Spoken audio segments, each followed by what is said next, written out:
తాకట్లో ఉన్న మీ బంగారాన్ని విడిపించి ఆ రోజు ఆన్లైన్ రేటుకి కొంటాం. Sharma gold company. అందరికీ నమస్కారం. నా పేరు మాధురి. మీరు చూస్తున్నది సుమన్ టీవీ నెట్వర్క్.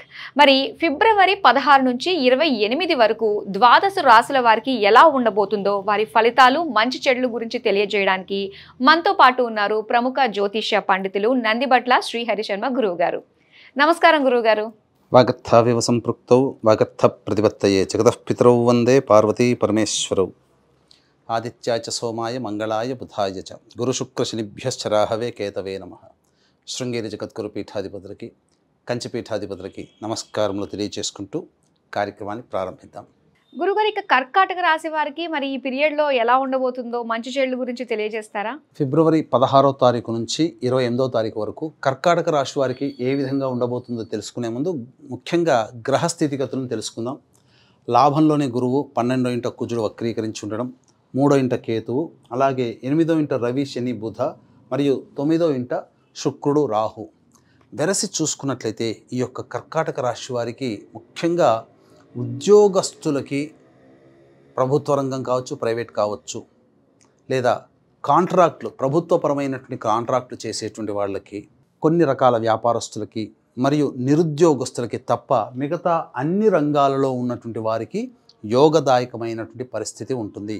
ముఖ్యంగా ఈ యొక్క కర్కాటక రాశిలో జన్మించినటువంటి విద్యార్థులకి విదేశీ యానము, విదేశీ విద్యకు సంబంధించి చేయు ప్రయత్నాలన్నీ కూడా కొరికి వస్తాయి. ముఖ్యంగా సాఫ్ట్వేర్ రంగంలో ఉన్నటువంటి వారికి H1B వీసా కోసం ఎదురు చూసేటువంటి వాళ్ళకి చక్కగా అనుకూలమైనటువంటి వార్త వింటారని చెప్పవచ్చు. ఇక విదేశీ యానానికి సంబంధించి కూడాను అనుకూలంగా ఉంటుంది. ప్రమోషన్స్ అనేటువంటి, ముఖ్యంగా సాఫ్ట్వేర్ రంగంలో ఉన్నటువంటి వారికి ప్రమోషన్స్ పెరుగుతాయి. అలాగే ఈ యొక్క కర్కాటక రాశిలో జన్మించినటువంటి స్త్రీలకి గౌరవ మర్యాదలు పెరగడం, ముఖ్యంగా కుటుంబంలో వారి యొక్క పరపతి విలువ పెరగడం, కొంత ఆనందకరమైనటువంటి జీవితాన్ని ఈ రాశిలో జన్మించినటువంటి మహిళలు పొందుతారని చెప్పవచ్చు. ఇక చూసుకున్నట్లయితే ఏ ఏ వ్యాపారంలో ఉన్నటువంటి వాళ్ళకి బాగుంటుంది అనేటువంటి విషయాన్ని మనం తెలియచేసుకునే ముందు, ఈ రాశిలో జన్మించినటువంటి వారికి ముఖ్యంగా వివాహ సంబంధమైనటువంటి ప్రయత్నాలు ఏవైతే ఉంటాయో అవన్నీ కూడాను కొలిక్కి వస్తాయి. మంచి శుభవార్త వింటారు. సంతానపరమైనటువంటి సమస్యలు కూడాను తీరుతాయి. అలాగే ధనాదాయం కూడా ఈ యొక్క కర్కాటక రాశిలో జన్మించినటువంటి వారికి అనుకూలంగా ఉంటుంది. అయితే ఏ ఏ రంగాలలో ఉన్నటువంటి వారికి అనుకూలంగా ఉంటుందంటే, ముఖ్యంగా ఎడ్యుకేషనల్ మరియు జ్యువెలరీ రంగంలో ఉన్నటువంటి వాళ్ళు, FMCG, జనరల్ స్టోర్స్, అలాగే సూపర్ మార్కెట్స్ నడుపుకునేటువంటి వాళ్ళు, పండ్ల వ్యాపారస్తులు, కర్రీ పాయింట్స్, అలాగే ఇంకా ఈ పూజా స్టోర్స్, తీర్థయాత్రలు నడిపేటువంటి వాళ్ళు, వీళ్ళందరికీ కూడా సంపూర్ణమైనటువంటి అనుకూలము. మీరు పెట్టిన దానికి చక్కగా ఆనందకరంగా ఇంకా రెట్టింపు లాభాన్ని పొందుతారు. అభివృద్ధి అనేటువంటిది ఉంటుంది. ఈ చెప్పినటువంటి వ్యాపారాల్లో పనిచేస్తున్నటువంటి వాళ్ళు వ్యాపార విస్తరణకి అనుకూలంగా ఉండేటువంటి సమయం. ఇక ఇంకా ఏ ఏ వ్యాపారాలకు అనుకూలంగా ఉంటాయని అంటే, ఎలక్ట్రానిక్ అండ్ ఎలక్ట్రికల్ రంగంలో ఉన్నటువంటి వాళ్ళు, సాఫ్ట్వేర్ రంగంలో ఉన్నటువంటి వాళ్ళు, రైతులు, రియల్ ఎస్టేట్ రంగంలో ఉన్నటువంటి వాళ్ళు, అలాగే న్యాయ సంబంధమైనటువంటి వృత్తిలో ఉన్నటువంటి వాళ్ళు, వీళ్ళందరికీ కూడా ఖర్చులు ఉన్నప్పటికీ ఖర్చుకు మించినటువంటి యోగ్యత, విలువ, అలాగే ఆనందకరమైనటువంటి జీవితం అన్నీ కూడాను మీరు ఏదైతే సాధించుకోవాలనుకుంటారో ఈ రంగంలో ఉన్నటువంటి వాళ్ళందరూ కూడాను సాధించుకుంటారు. కానీ ఖర్చు కూడా కొంత ఉంటుంది. సిమెంట్ మరియు ఐరన్ స్టీల్ రంగంలో ఉన్నటువంటి వాళ్ళు, దిగువ తరగతి ఉద్యోగులుగా కింది స్థాయి ఉద్యోగస్తులు, చర్మ సంబంధమైనటువంటి వ్యాపారాలు చేసేటువంటి వాళ్ళు, అలాగే ప్రభుత్వ పరంగా ఉద్యోగంలో ఉన్నటువంటి వాళ్ళు, ప్రభుత్వపరమైనటువంటి కాంట్రాక్టులు తీసుకునేటువంటి వాళ్ళు, వీళ్ళకి మాత్రము అనుకూలంగా లేదు. మీరు అనుకున్నది దానికంటే వ్యతిరేకంగా వచ్చే అవకాశాలని, కాబట్టి పెట్టుబడులు పెట్టడానికి చెప్పినటువంటి రంగాల్లో ఉన్నటువంటి వాళ్ళకి మంచి సమయం కాదు. ఇది ఒక్కటి తప్ప మీకు అన్ని రకాలుగా బాగుంటుంది అని చెప్పవచ్చు. ఈ యొక్క కర్కాటక రాశిలో జన్మించినటువంటి వారు రాజకీయ పదవిని ఆశించి భంగపడడం అనేటువంటిది జరుగుతుంది. కాబట్టి జాగ్రత్తలు పాటించండి.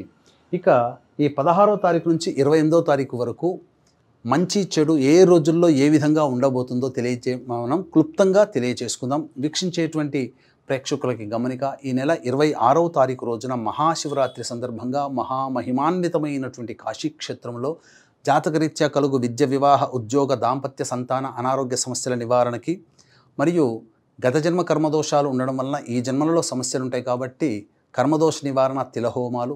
ఈ 2025వ సంవత్సరం మొత్తం కూడా శని ప్రభావం అన్ని రాశుల వారికి ఉంటుంది. కావున శనిదోష నివారణ హోమాలలో భాగంగా సర్వదోష నివారణ పూజలు హోమాలు పర్ హెడ్ 2100 రూపాయలకి చేయించడం జరుగుతుంది. అవకాశం ఉన్న వాళ్ళు కార్యక్రమ తదనంతరం కాంటాక్ట్ చేసి మీ గోత్రనామాదులు నమోదు చేసుకోవచ్చు. ఈ కార్యక్రమంలో పాల్గొనడం ద్వారా వచ్చే సంవత్సరం కల్లా మీ యొక్క సంకల్పం నెరవేరుతుందని చెప్పవచ్చు. వివరాల్లోకి వెళ్ళినట్లయితే 16, 17వ తారీఖుల్లో నూతన వ్యక్తుల యొక్క పరిచయం మీకు కలుగుతుంది. మీ యొక్క అవసరాలకి ఖర్చులకి మించినటువంటి ఆదాయం లభించడం, విందులు వినోదాల్లో మీ యొక్క సభ్యులతో స్నేహితులతో సోదర సోదరులతో కలిసి ఆనందంగా గడపడం అనేటువంటిది ఉంటుంది. అలాగే ముఖ్యంగా రాని బాకీలు కూడాను వసూలు అవుతాయని చెప్పవచ్చు. ఇక 18, 19, 20 తారీఖుల్లో కనుక చూసుకుంటే వాహనాన్ని నడిపేటప్పుడు జాగ్రత్తలు పాటించాలి. తల్లిగారి ఆరోగ్యం పట్ల శ్రద్ధ వహించాలి.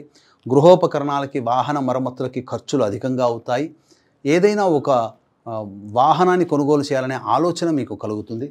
ఇక 21, 22వ తారీఖుల్లో కనుక చూసుకున్నట్లయితే మానసిక ప్రశాంతత లోపించడము, మీ ఆరోగ్యం పట్ల కొంత శ్రద్ధ వహించాల్సినటువంటి పరిస్థితి, అనారోగ్యం చోటు చేసుకునే అవకాశాలు ఉంటాయి. ముఖ్యంగా ఏ పని చేయాలన్నప్పటికీ కూడాను బద్ధకంతో కూడుకున్నటువంటి జీవితం, పెద్దల యొక్క సహాయ సహకారాలు లేని కారణం చేత ఇబ్బందికర పరిస్థితులు, మీరు ఎవరినైతే డబ్బు అప్పుగా అడుగుతారో వారు ముఖం చాటేయడం, తద్వారా కొన్ని సమస్యలు అనేటువంటివి ఉంటాయి. ధనపరమైన సమస్యలను కూడా మీరు ఫేస్ చేస్తారు. 23, 24వ తారీఖులో కనుక చూసుకున్నట్లయితే ప్రధానంగా రాని బాకీలు వసూలవుతాయి.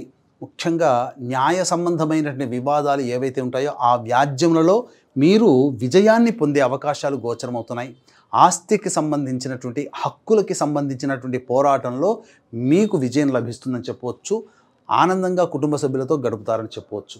ఇక 25, 26వ తారీఖుల్లో కనుక చూసుకున్నట్లయితే పెద్దల యొక్క అనుగ్రహము, పుణ్యక్షేత్ర సందర్శనము, అలాగే మీరు ఎన్నాళ్ళ నుంచో కలవాలనుకున్నటువంటి వ్యక్తులని కలిసే అవకాశము ముఖ్యంగా గోచరమవుతుంది. విదేశీ యానానికి సంబంధించి చేయు ప్రయత్నాలన్నీ కూడా కొలిక్కి వస్తాయి. విదేశీ విద్యకి కూడాను అనుకూలంగా ఉంటుంది. రాని బాకీలు వసూలవడం, ధనపరమైనటువంటి సమస్యలు తీరడం, భాగస్వాముల మధ్య ఉన్నటువంటి పొరపక్షాలు తొలగి ఆనందకరమైనటువంటి జీవితాన్ని పొందుతారని చెప్పవచ్చు.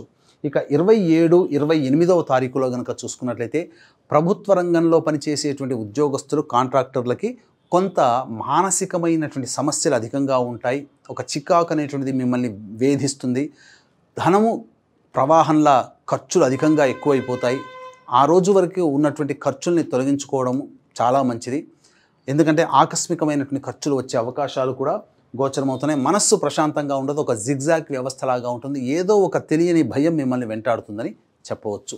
కాబట్టి ఏతావాత చెప్పొచ్చేది ఏమిటంటే 18, 19, 20వ తారీఖుల్లో మరియు 27, 28 ఈ తారీఖుల్లో ఆకస్మిక ఖర్చులు ఎక్కువగా ఉన్నాయి. కావున జాగ్రత్తలు పాటించండి. ఉన్నటువంటి ఖర్చుల్ని వాయిదా వేసుకోవడము, లేకపోతే ఖర్చుల శాతాన్ని తగ్గించుకోవడం పెట్టుకుంటే అప్పుడు వచ్చే ఖర్చులకి మీకు కొంత వెసులుబాటు అనేటువంటి కలిగి మీరు కొంత సేఫ్ సైడ్లో ఉంటారని చెప్పవచ్చు. అలాగే మీరు చేసుకోవాల్సిన పరిహారాలు ఏమున్నాయంటారు? కర్కాటక రాశిలో జన్మించినటువంటి వారు ప్రధానంగా ప్రతిరోజు తులసి చెట్టు దగ్గర ఆవు నేతితో దీపారాధన చేసి విష్ణు అష్టోత్తరం ఒక 3 సార్లు పారాయణం చేయండి. చాలు, చాలా సమస్యలు పరిష్కారం అవుతాయి.